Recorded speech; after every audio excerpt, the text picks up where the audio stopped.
आपको पता है, एंजाइटी, डिप्रेशन, ये सब स्ट्रेस और ओवर थिंकिंग के बड़े भाई बहन हैं। जी। जब आप स्ट्रेस और ओवर थिंकिंग कई सालों तक करते हो, इसका कोई सॉल्यूशन नहीं निकालते हो, तो वो आगे चल के एंजाइटी और डिप्रेशन का रूप ले लेता है। एंजाइटी और डिप्रेशन कोई एक बीमारी नहीं है, ये भी एक हमारी दिमागी सोच है जिसको हम कंट्रोल नहीं कर पाते। तो अगर हम समय रहते अपनी ओवर थिंकिंग पे कंट्रोल कर लें, तो ये चीजें होंगी ही नहीं, हम उस स्टेप तक पहुंचेंगे ही नहीं। चीजें कभी इतनी खराब होती नहीं है, हम उसको खुद करते हैं। अब ओवर थिंकिंग और एंजाइटी होती क्यों है?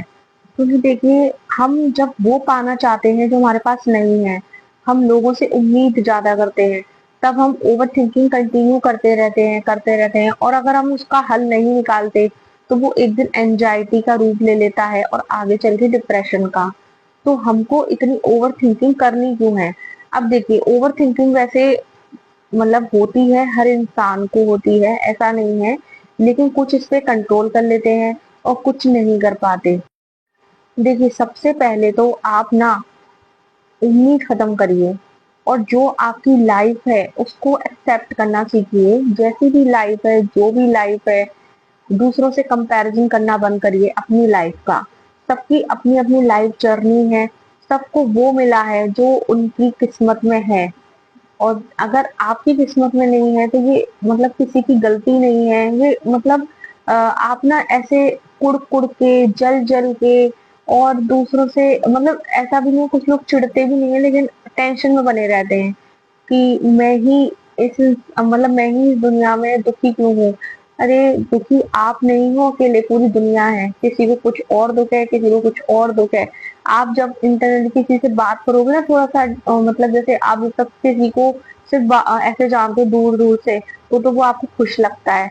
लेकिन जब आप थोड़ा सा उसके करीबी मतलब थोड़े फ्रेंडशिप हो जाती है, या आप थोड़ा सा वो आप से बातें शेयर करते हो अपनी, तब आपको पता लगता है कि उसको, अच्छा उसको ये दुख है। तो इस दुनिया में ना पूरी तरीके से तो सुखी कोई नहीं है, और परफेक्ट लाइफ किसी की नहीं है। परफेक्ट लाइफ तो तभी होगी जब हम यहाँ से मर के चले जाएंगे। परफेक्ट, अगर आप ये सोचते हो ना कि मैं जब ही खुश रहूंगा या खुश रहूंगी जब मेरी परफेक्ट लाइफ होगी, तो वो दिन कभी नहीं आने वाला। आप अगर जैसे आज जो चाहते हो वो आपको मिल भी जाए, उसका भी खुशी आपको ज्यादा दिन तक नहीं रहनी, क्योंकि इस दुनिया में ना खुशी एक परमानेंट है ही नहीं, किसी चीज की भी, ना लिविंग थिंग की, ना नॉन लिविंग थिंग की। आप मतलब ये सोचो, आप छोटी छोटी चीजों में खुशियां ढूंढना सीखो। आज सिर्फ आज का टारगेट बनाओ, ज्यादा लॉन्ग टर्म टारगेट आप बनाओ मत, क्योंकि लॉन्ग टर्म टारगेट्स हमेशा दुख देते हैं। क्योंकि पता है क्या होता है, लॉन्ग टर्म में आप ये सोचते हो कि लॉन्ग टर्म में कुछ आप ज्यादा ही प्लानिंग कर लेते हो, और वो प्लानिंग अगर सक्सेसफुल नहीं होती, तो आपके लिए वो एक दुख का विषय बन जाती है। और फिर आप घबराहट में आ जाते हो, बेचैनी होती है, और आप मतलब एक घुटन भरे माहौल में जीने लग जाते हो। तो इससे बचने का यही तरीका है, आप जब सुबह सो के उठते हो ना, तो सिर्फ आज का सोचो, कल का कल देखेंगे, ऐसा मतलब टेम्परेरी जीवन जियो आप भी। क्योंकि जब इस दुनिया में कुछ परमानेंट है ही नहीं, तो आपको परमानेंट क्यों चाहिए कुछ भी? जॉब हो गया, इंसान हो गया, अरे ठीक है, जो रिश्ते आपके पास हैं, जो आपको खुशी दे रहे हैं, आप उनमें खुश रहना सीखो, अपने फर्जों को निभाओ। हाँ, अपने फर्जों को निभाना बहुत जरूरी है, क्योंकि अगर आप अपने फर्जों को नहीं निभाते, तो आप भी कुछ गलत कर रहे हो। मतलब जो हमारा इंसानी जीवन होता है ना, बहुत कॉम्प्लिकेटेड है, सच में कॉम्प्लिकेटेड है। क्योंकि एक चीज जो सही हो सकती है, वो आगे जाके गलत भी हो सकती है। तो आप ना ज्यादा सही गलत के फेर में पड़ो ही मत। हाँ, और अपनी जिंदगी को ना ऐसे जियो कि मुझे आज खुश रहना है बस, कल का कल देखूंगा या देखूंगी। आप सोचते होगे कि मैं आपको बोलती हूँ, और ये मतलब ज्ञान देना ज्यादा आसान होता है। मैं भी जानती हूँ कि बोलना आसान होता है, करना बहुत मुश्किल। जिसके साथ बीतती है वही जानता है। मैं भी आप लोगों की तरह इसी भीड़ का हिस्सा हूँ। मेरी भी मतलब मैंने भी ये बातें ना अब जाके समझी हैं कि ज्यादा टेंशन लेने से, ओवर थिंकिंग करने से कुछ नहीं होता। बस बाल झड़ते हैं, देखो मेरे झड़ चुके हैं, सफेद होते हैं, जो कभी काले नहीं हो पाते, फिर उसका हेयर कलर ही करना पड़ेगा आपको। और किसी को वेट मतलब कुछ ज्यादा ही गेन हो जाता है, हाँ, हार्मोन्स की वजह से, जो स्ट्रेस वाले हार्मोन्स होते हैं ना, बहुत खतरनाक होते हैं, अपनी बॉडी को खराब कर देते हैं बिल्कुल। तो ज्यादा स्ट्रेस लेने से कुछ नहीं होता, और आजकल ना कम एज में भी कितनी सारी बीमारियां होने लगी हैं, वो सब ओवर थिंकिंग का ही नतीजा है। क्योंकि जो आजकल ह्यूमन लाइफ हो गई है ना, वो बहुत स्ट्रेस से भरी हो गई है। छोटी छोटी चीजों की टेंशन हम बहुत लेते हैं। तो ठीक है ना, ज्यादा सोचना छोड़ दो, अपने आप पे ध्यान दो, और आपको जो प्यार करता है उस पे ध्यान दो बस। जो आपके पास ऐसे रिश्ते हैं कुछ, क्योंकि देखो हर इंसान के पास एटलीस्ट दो तीन रिश्ते तो ऐसे होते ही हैं जो उसको बिना किसी स्वार्थ के प्यार करते हैं। तो ठीक है, आप भी उनसे करो, और जो जैसा है उसके साथ वैसा ही बन के रहो, तो आपकी लाइफ आसान हो जाएगी। ज्यादा किसी से उम्मीद मत करो। तो आज से खुद से एक वादा करो कि हम एंजाइटी, डिप्रेशन, जहां तक अपनी हालत पहुंचने नहीं देंगे, ओवर थिंकिंग को यहीं के यहीं कंट्रोल करेंगे। लेकिन एक बात और ध्यान रखना, ओवर थिंकिंग भी वही लोग करते हैं जिनके पास दिमाग होता है। अब जिनके पास दिमाग ही नहीं है, वो थिंक कहाँ से करेंगे? तो ठीक है, ओवर थिंकिंग करना भी एक नॉर्मल घटना है, और इससे लेकिन हमें जल्दी से जल्दी कंट्रोल करना चाहिए।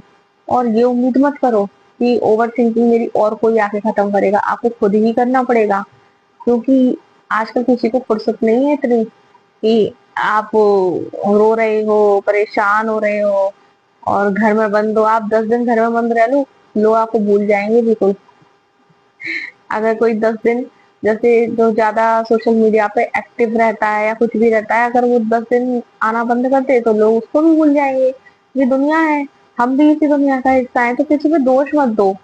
हमारे पास भी इतना टाइम नहीं है कि कोई मतलब वो ज्यादा मतलब जैसे परेशान रहे। ठीक है, हम उसको एक लिमिट तक समझा सकते हैं, लेकिन सबको अपनी अपनी लाइफ देखनी होती है।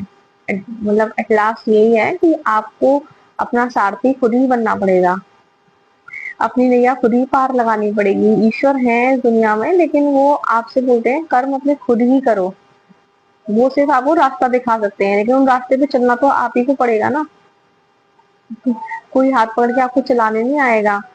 आपके जो भी मतलब चाहे कितना भी खास रिश्ता क्यों ना हो, वो आपको एक सलाह दे सकते हैं। आपके मतलब दिमाग को तो आप ही को ठीक रखना पड़ेगा। अब चाहे जैसे भी ठीक रखो आप, वो आपकी इच्छा है। हाँ, गलत चीजों से ठीक मत रखो, जो आपको खुशी देते हैं, और मतलब जो आपकी लाइफ को स्पॉइल नहीं कर रहे हैं जो चीजें। अब ऐसा नहीं है कि आप गलत संगत में पड़ जाओ, गलत आदतों में पड़ जाओ कि मुझे तो इसमें खुशी मिल रही है, और वो गलत आते हैं आप अपनाओगे, आपकी जिंदगी बर्बाद होगी, आपका शरीर खराब हुआ, किसी और का थोड़ी कुछ बिगड़ेगा। तो बस ये मान के चलो कि मुझे अपनी जिंदगी को एक बहुत बेहतर तरीके से जीना है, ताकि जब मैं इस दुनिया से जाऊं तो मुझे ये अफसोस ना रहे कि मैंने अपना जीवन ऐसे ही बर्बाद कर दिया। ठीक है, जो टाइम बचा है उसको तो यूज कर लो। आधी से ज्यादा उम्र तो मेरी भी बीत चुकी है अब, क्योंकि इंसानी उम्र अब ज्यादा नहीं बची है। और मुझे ये बात अब जाके समझ में आई कि खुश रहना कितना जरूरी है सबके लिए। और खुशियां किसी चीज की मोहताज नहीं होती। आप एक चाय का कप पी के भी खुश रह सकते हो, उसमें भी खुशी ढूंढ सकते हो, जैसे मैं ढूंढती हूँ। मुझे चाय बहुत पसंद है, तो मेरा जब भी मतलब थोड़ा सा माइंड हैंग हुआ, मैं तुरंत एक कप चाय पीती हूँ, और मेरा माइंड भी फ्रेश हो जाता है। मुझे चाय पीने में खुशी मिलती है, मुझे छोटी छोटी चीजों में खुशी मिलती है। मैं कुछ जैसे अपनी जॉब पे कुछ काम करती हूँ जो मेरे से नहीं हो पा रहा, और वो मैंने कर दिया अचानक से, तो मुझे उसमें बहुत खुशी मिलती है कि वाह, ये काम मेरे से हो गया। दूसरे के लिए वो काम आसान हो सकता है, लेकिन मेरे लिए टफ था, मुझे पता है, और मैंने वो किया। तो ये मेरे लिए खुशी की बात है। किसी के लिए बहुत छोटी बात हो सकती है, पर मेरे लिए बहुत बड़ी बात है। और मतलब मैं तो बहुत छोटी छोटी चीजों में खुशियां ढूंढ लेती हूँ। आज मैंने खाने में ये बनाया तो मैं खुश हूँ। तो इसी तरीके से चीजों में खुशियां ढूंढो। मैं मॉल घूम आती हूँ बेटे के साथ, उसमें बहुत खुश हो जाती हूँ। तो जरूरी नहीं है, हमारे पास इतने पैसे नहीं है कि हम वर्ल्ड टूर कर सकें, और मतलब जिसके पास जो है, जो फैसिलिटी है, उसमें खुश रहना सीखो बस। और आगे भी मतलब जो आपकी लाइफ है उसको ऐसे ही जियो। तो क्योंकि ना कोई भी इस दुनिया में आपको देखने नहीं वाला, आपको खुद ही देखना है।